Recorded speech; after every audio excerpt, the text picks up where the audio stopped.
here because I saw vicariously through my roommate how terrible it was. Somehow getting drinks was the replacement of having coffee and breakfast. I personally would rather have coffee or brunch with someone than going, I don't drink. I find it unproductive, not because I'm holier than whatever. I just don't operate that way. But I always thought it was very strange how she would go to drinks with one guy and then go to dinner with another. So it goes twofold here. So if you're expecting to marry someone that I was blessed with, like a Charlie, you have to be the type of woman that will attract a Charlie. Are you going to church? Are you going to Bible study? A tape Erika Kirk probably thought was buried for good just came flying back out of nowhere, and it shook everything up instantly. Candace Owens stepped in, claiming she's got footage showing Erika with a low-key secret DL partner, and the version people saw in that clip, it does not match the story Erika's been putting out at all. The vibe in that video felt strange from the jump, like something deeper was sitting right there in plain sight, just waiting to be noticed. And once it started making rounds, it spread fast and hit even harder. People barely stayed focused on what the tape actually showed. They started side-eyeing everything else instead. None of it seemed to line up anymore. According to Candace, this wasn't just some random old clip being recycled. The tone, the closeness, the whole emotional energy between them felt way more intense than people expected. That's what really made folks pause, because if this was just some past situation, it wouldn't feel this heavy.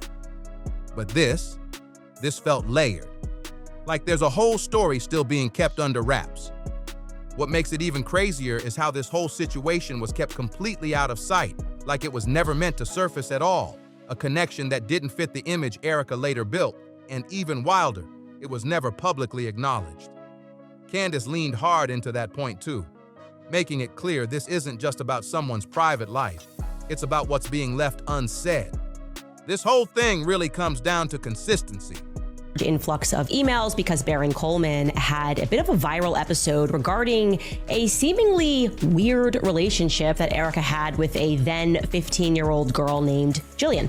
Erika was 25 years old at the time, and they developed a relationship that some people believe amounted to a type of. Now, Baron Coleman was very clear. He gave specific instructions to his viewers not to reach out to Jillian, who is now an adult, about the situation. And I, for some reason, was unable to follow these simple instructions. I reached out to her immediately. I don't know what's wrong with me. I had a great chat with her about her dynamic with Erika. Is regarding this relationship that Erika had over, it looks like social media. A lot of it played out over social media. And I'm just gonna actually cut to Nicey here, who's going to unpack it for you. And to give you a little bit of background, it's 2013, and therefore Erika has just completed her year as Miss Arizona, and she's 25 years old at the time, Erika is. And now you're gonna learn how she met Jillian. Take a listen. Back in 2013, Erika was 25 years old, and she was in a relationship with a basketball player named Joshua Harrelson. So at the time, he was living in Michigan, and Erika moved out there to be with him. On the evening of September 15th, 2013, Joshua Harrelson and Erika met a 15-year-old girl named Jillian Falcon. And I know this because Jillian tweeted about it. At 3:53 p.m., Jillian tweeted that she was out for sushi with her friend, and 2 hours later, she tweeted, "Just met Miss Arizona and Josh Harrelson, heart eyes emoji." Now, I'm not sure if Jillian coincidentally bumped into Erika and Joshua or if they were introduced. What I do know is that Jillian had a friend, and the friend's grandparents were renting a home to Erika in Michigan. So I'm not entirely sure if all of these people just bumped into each other coincidentally at the sushi restaurant or if they were formally introduced, but nonetheless, they met, and Erika struck up what I view as a very odd relationship with the 15-year-old girl named January 13th, 2014. Jillian replied to one of Erika's tweets by saying, "@Erika Francevy, gorgeous as always." A few hours later, she then tweeted, "Why did @Erika Francevy just send me this?" Laughing emojis, and there is a photo which says, "This Valentine's Day, I am going to touch your butt." Jillian posted this tweet on March 6, 2014. So Erika says, "Let me call you, hold on sweetheart, give me a wow." And then Jillian says, "Okay," and puts laughing emojis. Erika then says, "Too, but not from you, LOL. Holy shit," laughing emoji. "You always make me laugh. I don't bat for the other team just yet." On March 13th, 2014, Jillian shared another screenshot of her text messages with Erika. Erika says, I forgot to tell you, hydrate tonight. No alcohol, and don't eat a lot of salty foods. You don't want to look bloated. Jillian then responds, thank you. Erika says, no alcohol. Really, Erika? Age recognition, you twat waffle. Apparently, I haven't had my coffee yet. What the hell, Erika? Laughing emoji. Well, on that bite, ... Note, you Siri, come on, hashtag the struggle. What are you trying to say, laughing emoji? Spit it out, you twat waffle. On the morning of March 26, 2014, Jillian tweeted, I just want to be somebody's woman crush Wednesday. Is that too much to ask? That evening, she then tweets, thank you at Erika Franci for making my whole week, and she shares this photo, and the photo is of a gnome, and it says, I want to be inside your lady. Every time something from Erika Kirk's past pops back up, it seems to clash with what people thought they knew. And this tape, at least according to Candace Owens, is just another example of that same pattern showing up again. Once people started really breaking down what was being said in those exchanges, the vibe shifted real quick. The tone stood out heavy, the kind of language being used, the emotion behind it, the way admiration was coming across. It didn't feel distant at all. It felt close, almost too close, like there was a level of personal connection that people were not expecting to see. And that right there is what got everybody talking loud. Some of the comments about appearance didn't sound casual either. They felt layered, like there was something deeper sitting underneath it all. Those compliments hit different, not just simple words, but things that sounded more personal, more direct. In one exchange, Erika showed strong admiration in her own words, saying, your eyes, your hair, your skin, you're absolutely beautiful. And that tone, it caught people off guard because it didn't come off light or distant at all. It felt direct and personal. Then things seemed to go a step further with messages that some people felt crossed into a more uncomfortable space. Handsome. You look gorgeous. Are you fixing I got a little bacon. Babe, that's deep in there. Give them cleavage. People want cleavage. Showcase it. Sex sells, babe. Sex sells. That's me. That's against our religion. It's not. It's within the confines of marriage. Crazy. Yeah, I understand where you're coming from. No, and I know you're going to keep saying that. I understand. Yeah. Like, I know that. No, I know. And I know there's probably no magic string of words that I could piece together to procure some type of answer. But yeah. I think on a surface level, like, I'm not going to walk out of here until I say my piece. Like, I mean, y'all know this. I just worked a series of 80, 90-hour weeks plus for AmFest. Yeah, I've had no direction or explanation since we've come back. Our CEO has been assassinated. I've done nothing but bend over backwards for this organization, and the point where I'm wondering if this is a prank. It's not a prank. I would never do that. So I'm just trying to understand. And no, I understand. It's time to. So do I get to have a conversation with Dylan? Do I get to have a conversation with Justin or anybody? Or Nope. No, and there's no explanation as to why I'm going to let go. Right now, we're leaving all. And you're going to keep saying a different direction, but I'm trying to understand how I've met multiple times with my. Well, you're going a different direction with the team, and I have to ask you to leave now. You have to ask me to leave the property? Yes. Due to what, Frank? Because we're asking you to leave because you've been terminated and we're not. But there's no explanation or documentation for this. I've never had one bad review from Dylan. I've never had one issue with the company. I've never done anything unethical. And so I'm sitting here understanding why my entire livelihood is being completely tossed out. I mean, I sat in this chair. You're gonna do great things. No, and I plan to. I don't think your livelihood's being tossed out. I think you're very successful. Well, my paycheck every other week is being tossed out, Frank, with absolutely no warning whatsoever. I understand. But at this time, it's time for you to go. It's time for me to go. Why? Like this is the treatment that Turning Point is offering now. It's time to go. Frank, this is crazy. Yeah, I understand where you're coming from. I don't think you do. This feels very heartless. This feels without emotion. I do understand where you're coming from. This feels completely without emotion. That's when the questions really started heating up. It really made people stop and take a closer look at what might have been happening behind the scenes. Suddenly, folks weren't just watching. They were analyzing everything. After that, people started connecting dots to other moments too. The trips, the social posts, the way this young woman spoke about Erika Kirk in public, calling her a mentor and someone who changed her life in a big way. There were birthday pics, vacation shots, and public moments that showed them looking real close. Even mentions of travel being covered after they met had people raising eyebrows. And those captions? They didn't say everything outright, but they hinted just enough to make people look twice and start questioning what the full story really was. Nothing was clearly spelled out, but people felt like they were watching pieces of a bigger picture slowly come together. The posts, the captions, the timings. It all started to feel less random and way more connected. The deeper people looked, the more things shifted. What once seemed like simple support or mentorship suddenly had folks wondering if something more was happening behind closed doors. Online conversations took off fast.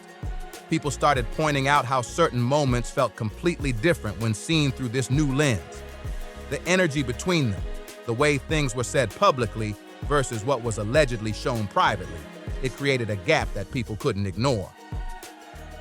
Right at the center of all this was one big concern: the gap between what Erika Kirk showed the public and what might have really been going on behind the scenes. And people kept asking, why don't those two versions match up? At first, it felt like old news getting dragged back out, but once folks took a closer look, it started hitting completely different. That's when the whole conversation flipped again. Now it wasn't just about one tape anymore. It started looking like a pattern forming right in front of everyone. And that's what really made this situation stand out. This isn't even the first time Erika's past relationships have had people raising questions either, and that detail made everything feel way more serious. There have been multiple moments where past connections popped up publicly, only to vanish later like they were never part of the story at all. One of the most talked about was her early relationship with JT Massey. It was openly acknowledged at one point, then later denied like it never even existed. Then there were other names, other rumored links, photos, and timelines that just didn't line up clean with what people were being told. And later on, Erika spoke about living a fully disciplined, detached life before meeting Charlie Kirk. Candace Owens keeps circling back to that same exact point. Not the relationships themselves, but how everything was handled after the fact. That's where she keeps putting the spotlight, and it's what's keeping this whole situation alive. It's one thing for someone to grow and change over time. That's normal. But it hits different when the past starts looking like it's being reshaped. And once people started lining everything up side by side, that pattern became way harder to ignore. The moment that pattern got attention, the conversation got even louder. People stopped looking at each situation by itself and started stacking everything together. Now folks are asking bigger questions: what's real and what's being reworked? Over time, the focus shifted from random moments to a full timeline that just doesn't line up clean online. You can see the divide clear as day. Some people feel like everything's being taken out of context, saying old moments can look different when broken apart and replayed. But others are not buying that at all. They're pointing straight at the repeated gaps and changes, saying it's too consistent to just brush off. The more clips, posts, and past statements people dig up, the more intense the reactions get.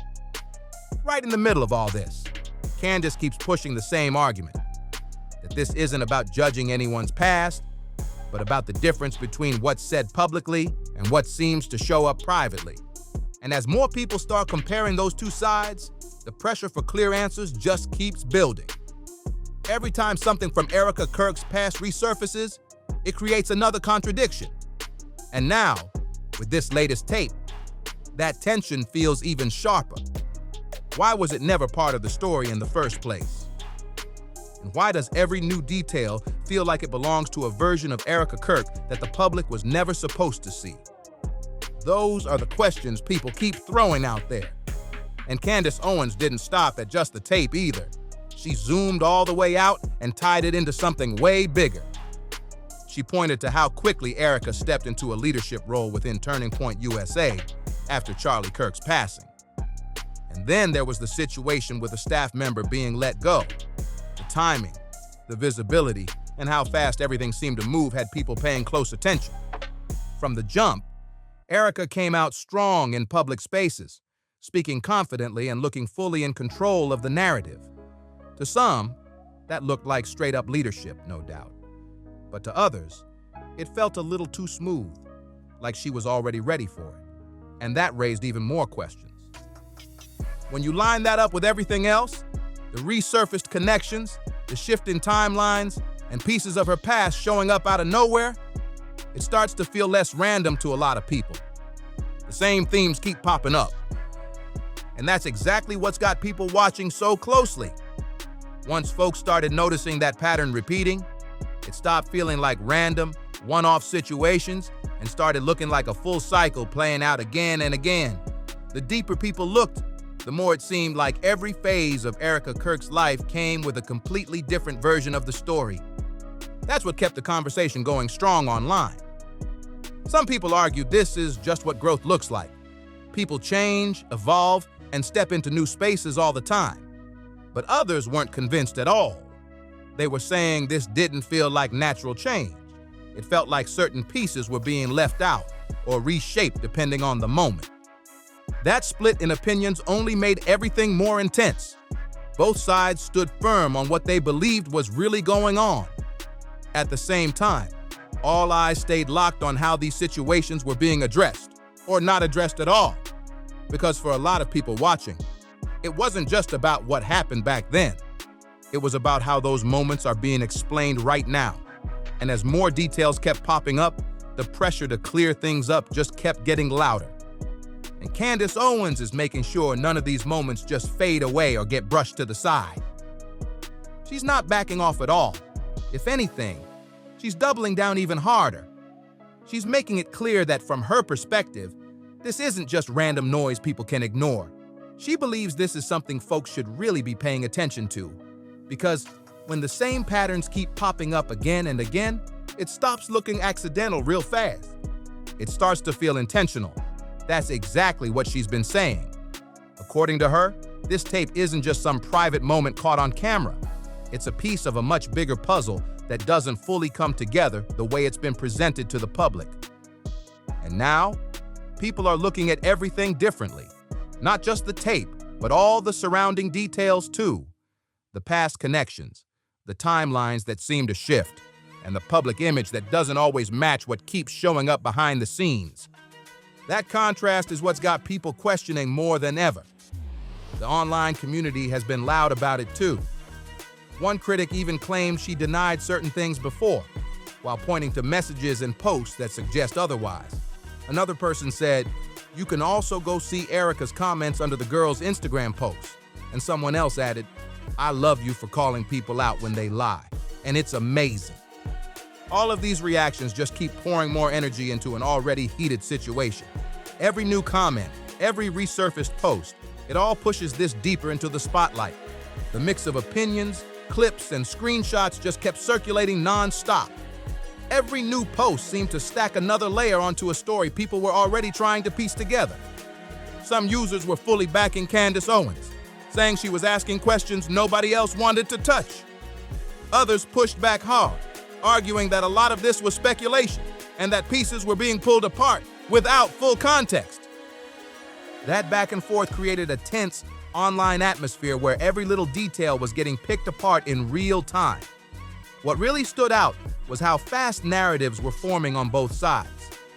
One group saw a pattern that needed real answers, while the other saw a situation getting blown up beyond what could actually be proven. And right in the middle of all that noise, the same core issue kept coming up again and again. The gap between what's been publicly presented and what people believe might be happening behind the scenes. That contrast is what keeps this whole story alive and constantly evolving. People keep coming in with that same energy. You speak your truth, and you stand on it. And that mindset is fueling the conversation even more. But the deeper people dig, and the closer they look, one question just refuses to go away. People anymore? For a lot of people watching, it's not even about surprise at this point. It feels more like confirmation of what they were already starting to suspect. That's why the big question keeps hitting harder now. Is this just another misunderstanding getting blown way out of proportion? Or is this one of those moments where the image starts to crack and what's underneath gets harder to ignore? And if Candace Owens is right to keep pressing on this, then what does that say about everything else people have been questioning this whole time? That's where the conversation really starts heating up and keeps people locked in. Drop your thoughts in the comments. If you're rocking with this kind of unfiltered heat, don't just scroll past. Tap that like, hit subscribe, share this out, and stay locked in. More is coming, and you already know the next one is about to go crazy.